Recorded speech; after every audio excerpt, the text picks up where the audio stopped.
If you ever go out on an airplane and you have to visit out on many places like on the East Coast or just anywhere that has a lot of birds around it, that can be a very dangerous situation for the aircraft. And you're thinking, well, this is a big steel plane. How can a little tiny bird hurt this big old plane? Well, the problem is these birds get sucked right into the engine. I know that sounds really bad, but it actually happens. And when the birds get sucked into the jet engines, it causes all kinds of mechanical problems, and it can cause a plane to either hopefully not crash before it takes off, but it can cause them to have very serious issues. However, there is hope out in the Netherlands. They're coming up with a robotic bird. It's shaped like a bird. It'll fly around, and I think it's remote controlled, and they can have it chase after the birds to scare them away. Now, the way they used to do this in the past, to scare the birds away, they'd actually take flashbang grenades or scarecrows or something, or they'd have people run out there going, get out of here, and that takes up a lot of time. But this way, with a robotic bird, they can just program it to chase them around, and this way they can scare the birds away. In many cases, people would do is they'd also put up like fake birds, like owls or whatever. It was supposed to scare off other birds because they think it's a live bird of prey that these animals are afraid of.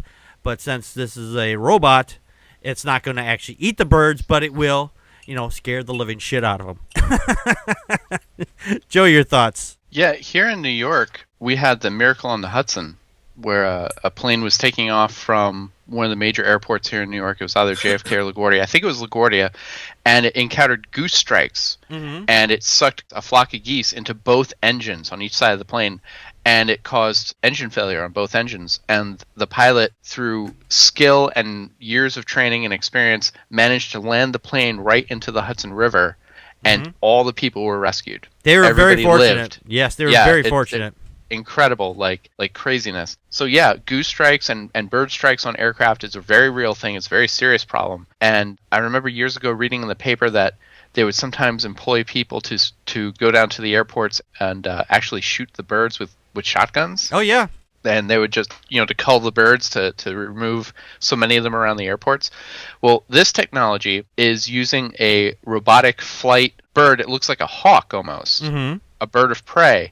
But it's a robot, and it flies around, and that's really kind of cool, actually. Like, I never thought that something like that would be possible. This kid, he was working on his, I think his master's, was it? Yep. And the professor handed him a prototype, and it was like, hey, see if you can make this work or make it work better. And he was able to get the artificial bird to have the proper silhouette, which is what birds react to, and to move like a natural bird. And I was watching video of this thing, and I was like, wow, that looks really convincing. If I didn't know that was a robot, I would think, oh, this is just footage of a bird flying around. Yep. Yeah, because the birds are not going to get scared of something that's just flying around in the area. They're going to get scared of something that looks like something that's going to attack them. Right. And it's actually mimicking an actual attack bird. Right. I was at the local hospital a few weeks ago, and I noticed that there was an owl perched on top of a lamppost. I was like, oh, look, there's an owl. So I took a picture of it, and I posted it to Facebook, and everybody was like, oh, that's so cool. You got a picture of that. And one person was like, it's fake. They put those in parking lots to scare off other birds so they don't shit on all the cars. I was like, is that true? Is that true? So I went and I Googled it, and it turns out that yes, some places do use fake owls and fake birds like that. Yep. But it's not proven that they work because they don't move. Right. So some birds, like at first they might think like, oh, there's an owl on that light post. Maybe I won't fly around this parking lot. But after a few days, they figure it out. They're like, that thing isn't moving. Oh, yeah. And then they go and shit on it. Which is exactly what the article said. It said they're not proven to work, and eventually the birds figure it out, and then they shit on it. Now this thing both looks like a predator bird and moves around. Right. So, right, and you can't shit on it. It'd be a moving target. Right. But the article says they're going to use them not only around airports, but like in places where birds really are a pest, like garbage dumps. and I forget where else. There was a third place they wanted to use them, where birds are like a legitimate problem. You know, like normally birds aren't a problem; they're just birds. Yeah. But there are places where they can be dangerous and they can be a nuisance. Oh yeah, or like some city parks, because people are out there trying to eat their lunch, and there you got the seagulls are coming in and trying to attack people. Yeah. It is a problem. It is a problem. Crystal, your thoughts? Well, Joe, actually, I don't know if you know that, but the Miracle plane is parked here at the Airport Museum in Charlotte. Oh, really? Oh, I didn't know that. Yeah, so I've actually seen it. I actually watched as they shut down I-85 and took the plane down I-85 with a 20 police escort. It was awesome. Nice. That's so cool. That is cool. It is cool. It was cool to actually see it. It was like a kind of a chilling experience, you know, just right. Yeah, just But really cool. that was almost a horrible tragedy, but everybody lived. Yes. He was definitely a hero, that's for sure, big time.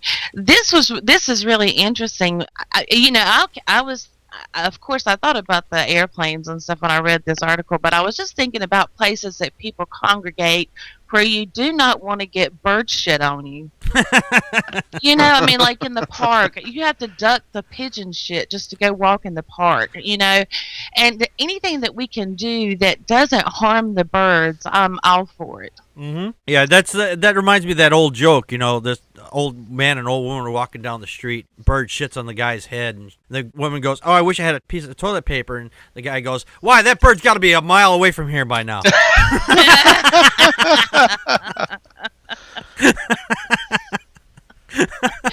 Oh, by the way, before I forget, if you want to make a comment on what we're talking about, you can go on Twitter and use the hashtag PPAP, and your comments will show up on screen. Creationist Cat, your thoughts? We don't need this. This is not something that is needed.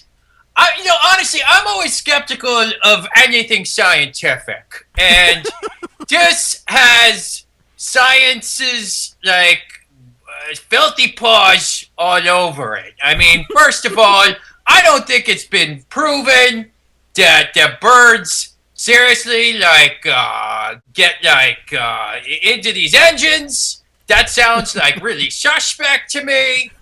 But even if they do, hypothetically, if they did, as the user Taverin pointed out, it just will become like mush, and I can eat that. So I'm really not opposed to that. I think we should be spending less money on science and more money on Jesus. If we made a robot Jesus that was flying around and scaring the shit out of all these birds, I'd be all for that.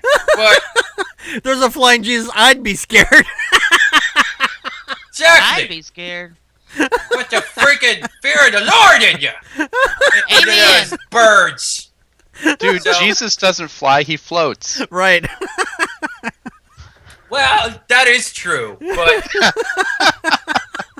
we have to, assimilate it into the bird culture in order for them to understand it. So that's what it would fly for the birds. Right. We can change him. We can make him fully automatic. Right. Right.